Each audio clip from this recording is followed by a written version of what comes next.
नमस्ते पीपल, मैं संकेत पाय स्वागत करता हूं डीप चॉक एजुकेशनल चैनल में। आज हम कंटिन्यू करेंगे synthetic fibres and plastic part 3। Last video में हमने आपको प्लास्टिक्स के बारे में बता दिया था कि प्लास्टिक्स होता क्या है। इस वीडियो में हम जानेंगे कि प्लास्टिक्स को हम क्यों यूज कर रहे हैं और एनवायरमेंट के साथ उसका क्या रिलेशन है, इसके बारे में हम इस वीडियो में जान लेंगे। पहला point in first topic, that is plastic as material of choice. Storing a food item, water, milk, pickles, dry food, etc. Plastic container seems most convenient because of their lightweight, lower price, good strength and easy handling. मतलब हम खाने की चीज को food containers में रखते, sorry plastic containers में रखते हैं, पानी को water bottles that is plastic bottles में रखते हैं, दूध को हम प्लास्टिक पैकेट्स में रखते हैं, आचार को हम प्लास्टिक कंटेनर्स में रखते हैं और ड्राई फूड मतलब चैट्स कह सकते हैं या मसाला, गरम मसाला, ये मसाला वो मसाला, उसके ऊपर हम पानी गिरा नहीं सकते क्योंकि वो खराब हो जाता है, इसलिए हमें उसे ड्राई प्लेस में रखना चाहिए। So we store it in a plastic container. Plastic container seems most convenient, ये एक इजी तरीके से हम इसे हैंडल कर सकते हैं। क्यों हैंडल कर सकते हैं? क्योंकि ये हल्का होता है। नेक्स्ट इज लोअर प्राइस, कम दाम में हमें प्लास्टिक कंटेनर्स, बॉटल्स, पैकेट से सब कुछ मिलता है। मजबूत होता है। इजी हैंडलिंग मतलब हम इसे आसानी से संभाल सकते हैं। Next point, being lighter as compared to metals, they are used in cars, aircrafts and spacecrafts, sleepers, furniture, decoration pieces. ये जो मेटल्स जो है, it is completely opposite to plastics. मतलब ये भारी होता है, ये बहुत मतलब हम कह सकते हैं कि ये भी मजबूत होता है लेकिन कम दाम में हमें नहीं मिलता है ना, that's the thing. Then it is a very problematic thing metals. लेकिन प्लास्टिक्स को हम कार्स में, गाड़ी में यूज कर सकते हैं, हवाई जहाज में, रॉकेट्स में, स्लीपर्स जो चप्पल हम पहनते हैं उसमें, फर्नीचर्स, डेकोरेशन पीसेस मतलब खिलौने में हम प्लास्टिक्स को यूज करते हैं। प्लास्टिक का ही हम खिलौना बनाते हैं। क्यों बनाते हैं? ये 3 रीजन है, that is plastic is non reactive, plastic is light, strong and durable, plastic are poor conductor और bad conductors. First point, plastic is non-reactive. Metals like iron get rusted when left exposed to moisture and air, but plastics do not react with water and air. So हमने आपको बता दिया है कि metals का complete opposite होता है plastics. So metals का मतलब क्या है? For example हम ले सकते हैं iron.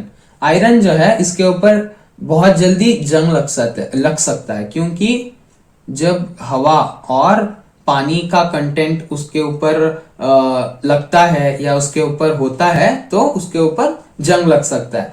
लेकिन प्लास्टिक के केस में ऐसा नहीं होता है। आप कितने भी पानी डालो या कितने भी हवा के पास रखो, उसे कुछ नहीं होता है। They are not corroded easily and used to store various kinds of material including many chemicals. इसलिए हम प्लास्टिक बॉटल्स या कंटेनर्स में हम केमिकल्स भी रखते हैं, लेकिन मेटल कंटेनर्स में हम नहीं रखते क्योंकि वो रिएक्ट हो सकता है और कुछ डेंजर भी कॉज कर सकता है। Plastic is light, strong and durable is our second point. Plastic is very light, strong, durable and can be molded into different shapes and sizes. So हमने लास्ट वीडियो में आपको थर्मोप्लास्टिक्स के बारे में बता दिया था। सो थर्मोप्लास्टिक्स होता क्या है? Which can be bent easily, जो plastic which can be bent easily in different shape and size, उसे हम कहते हैं थर्मोप्लास्टिक। सो इसलिए हम प्लास्टिक्स को यूज करते हैं। Plastics are generally cheaper than metals, क्योंकि हमें ये ज्यादा मात्रा में मिल जाता है मेटल्स के कंपैरिजन में, इसलिए plastics are cheaper. They are widely used in industry and household items or articles. सो हम इसे प्लास्टिक्स को इंडस्ट्रीज में या घर के सामान में हम इसे यूज करते हैं। Okay, next that is plastic are poor conductors of heat and electricity. Heat, so poor conductor और बैड कंडक्टर कौन सा? प्लास्टिक्स ऑफ हीट और electricity. Therefore, electrical wires have plastic covering. इसलिए आप देख सकते हो कॉपर वायर्स जो होते हैं उसको हम रबर के साथ या प्लास्टिक के साथ हम इंसुलेट करते हैं या कवर करते हैं। क्यों कवर करते हैं? Because it is poor conductor और bad conductor of electricity. Handles of screwdrivers and frying pans are made of plastics. मतलब आपने स्क्रू ड्राइवर्स को देखा होगा, उसे भी हम हैंडल्स जो होते हैं, उसके स्क्रू ड्राइवर्स के जो हैंडल्स होते हैं वहां पर हम प्लास्टिक का ही इस्तेमाल करते हैं। फ्राइंग पैन्स में हम एक स्पेशल तरह के प्लास्टिक को यूज करते हैं जिसका नाम है थर्मोसेटिंग प्लास्टिक्स, जिसके बारे में हमने लास्ट वीडियो में बता दिया है। तो इस वीडियो के बाद उस वीडियो को प्लीज देखिए, ठीक है? मैं आपको बार बार कह रहा हूं उस वीडियो को प्लीज देखिए। So frying pans are also made of plastics. Now this is the next topic, plastics and environment. A material which gets decomposed through natural processes such as action by bacteria is called biodegradable. Basically जो substance, ठीक है, हमारे मिट्टी के साथ घुल मिलता है उसे हम कहते हैं बायोडिग्रेडेबल। कैसे घुल मिलता है? Because of action by bacteria. Bacteria उसके ऊपर आके उन सबको like there is a process of decomposition. इससे वो जो सब्सटेंस होता है उसे हम कह सकते हैं बायोडिग्रेडेबल। उसका ही ऑपोजिट होता है non biodegradable.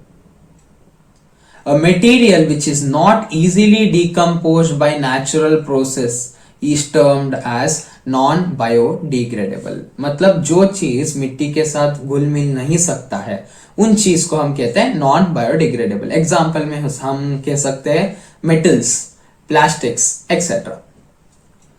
Plastic takes several years to decompose. It is not environment friendly. So if you even try to decompose, वो जल्दी से डिकम्पोज नहीं होता है, बहुत साल लगते हैं।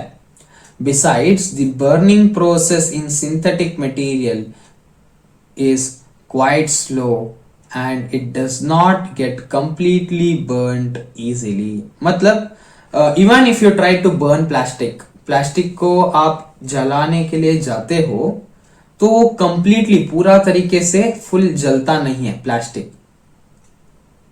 इट विल बी कंप्लीटली नहीं, पार्शली बर्न होता है, ठीक है? और in the process it releases lots of poisonous fumes in atmosphere causing air pollution. वो आधा तरीके से जल जाता है, वो ठीक है, लेकिन पॉइजनस फ्यूम्स जो है उसे भी छोड़ता है। कहां पे? एटमॉस्फेयर में या हवा में, और वो हवा हम ब्रीथ करते हैं which is very bad for human health and is also cause for air pollution. Okay, next point, avoid the use of plastic as far as possible. Make use of bags made of cotton और jute when you go for shopping. So हमें plastic covers जो है उसे कम इस्तेमाल करना चाहिए, उसके बदले में हम कॉटन या जूट बैग्स को यूज कर सकते हैं शॉपिंग के समय में। Next point, the biodegradable and non biodegradable waste should be collected separately and disposed of separately. So Karnataka government ने क्या किया था, ये जो प्लास्टिक के वेस्ट होते हैं, मतलब गार्बेज को वेट वेस्ट और ड्राई वेस्ट में ऐसे दो भाग में डिवाइड किया था, ठीक है? और वो चला नहीं, दैट समथिंग डिफरेंट। वो जो प्रोग्राम है वो चला नहीं, फिर उन लोगों ने पूरा मिक्स कर दिया।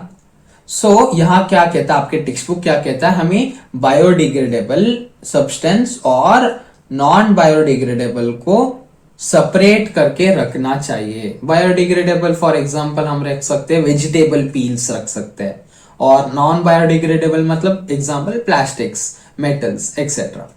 इन्हें हमें सेपरेट करके रखना चाहिए और सेपरेटली डिस्पोज करना चाहिए।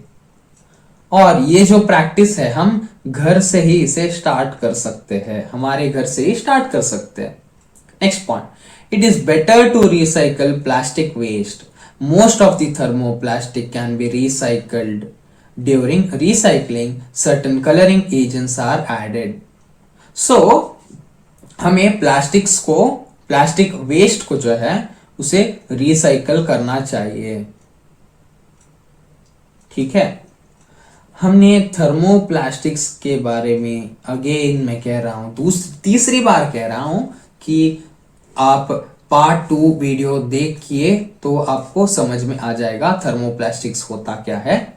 सो थर्मोप्लास्टिक्स को हमें रिसाइकल करना चाहिए, लेकिन रिसाइकल करने समय क्या होता है, ये जो इंडस्ट्रीज होते हैं ये कलरिंग एजेंट्स को ऐड करते हैं या मिलाते हैं उन रिसाइकलिंग प्लास्टिक्स के साथ, and it is very bad for human health, क्योंकि हम उसमें उन कंटेनर्स में, प्लास्टिक कंटेनर्स में हम खाना स्टोर करके रखते हैं या बचा कर रखते हैं, which is bad for human health.